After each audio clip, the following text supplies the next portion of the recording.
Gold. Real assets, real value. Hi guys, it's Friday. It's the 30th of January 2026.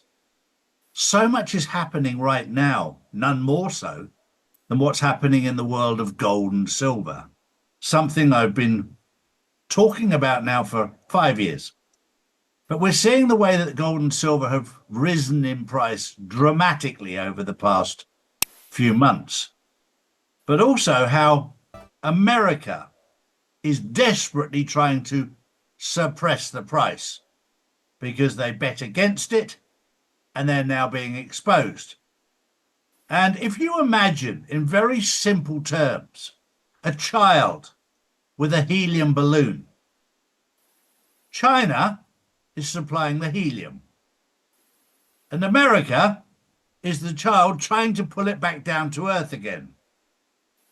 And the beauty of what's happening right now is at no time during the day are the China markets and the American markets awake at the same time, because the time difference between the two, between New York and Beijing, is 11 hours. So China's day has finished before America's open. So when America wakes up, they look at the price of gold and silver and they promptly visit the toilet because they are that scared, because the price has gone through the roof. And what is happening by the price going through the roof? It's destroying the US dollar. It's destroying the Federal Reserve. But don't panic. This is all part of the plan. This is all part of the plan to collapse the old system, because the people who used to control the money are losing control. Their control is disappearing, and we're moving into the golden age. Drew, good morning. Good morning, Charlie. Good morning, everyone. My first story is Viktor Orban has exposed Keir Starmer with his secret plotting with the EU to sneak Britain back in without telling the people. Westminster is in meltdown. Well, they are. And this is the sort of surreptitious nature of Keir Starmer, that he goes behind the backs of the British people, has a meeting in secret, or so he thought, with the EU to reintegrate the UK back into the EU under their control. But this is all part of the pantomime. This is all part of the exposure. This is all part of the process to wake the British people up. The British people are actually very hard to wake up. And thankfully, the young men in the UK are waking up. And while I'm talking about the young men, I'm going to shout out to Montgomery Toms, who was going around universities talking to people, just trying to communicate with both sides. Not only was he attacked viciously, the police did not defend him, and they arrested him for they said for inciting these people. You're provoking them. And he wasn't. He was there to talk. He was there to communicate.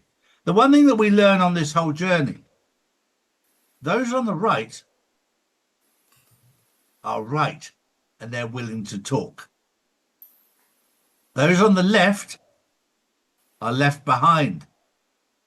And the only way to get back to anyone is to attack. We've seen it in America, we've seen it in the UK, we've seen it in Europe.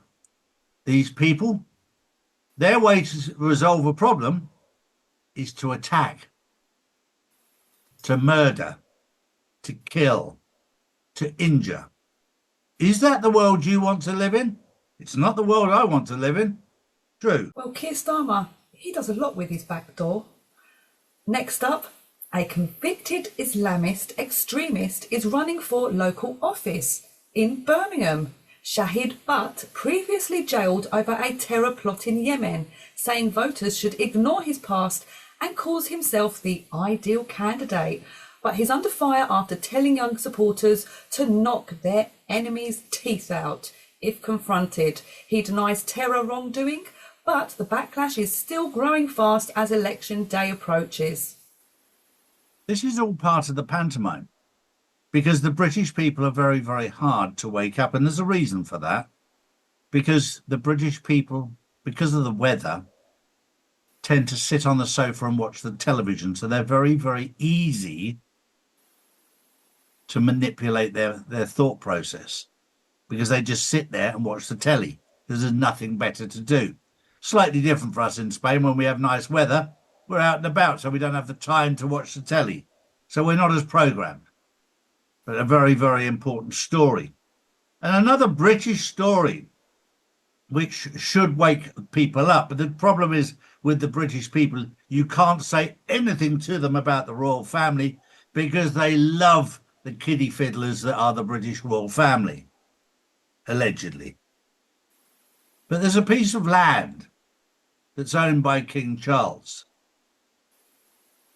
in Bickershaw, Wigan, where 25,000 tons of toxic waste has been dumped right next to people's houses.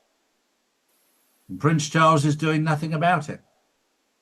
Now, this is all part of the pantomime to wake people up in the dismantling of the old system, the British Empire, the British royal family. But it will get more and more extreme until you wake up to who they really are. My question is very simple. Are you awake yet? That was the news on Friday, the 30th of January, 2026. Have a wonderful weekend and join us on the Insiders Club on Saturday to find out what's really going on. We'll see you there. Bye-bye. These are the facts, not put out by mainstream media. If you want to know the truth, we put out the truth every single day, Monday to Friday. Saturdays and Sundays we spend with our families, as we should do.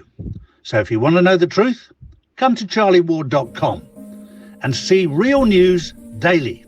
And join the Insiders Club, which is live on Wednesdays and Saturdays.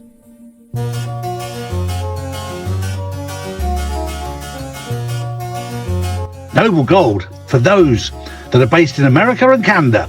And for those in the UK and Europe, we have Orvesta. Get yours now. Charlies.gold.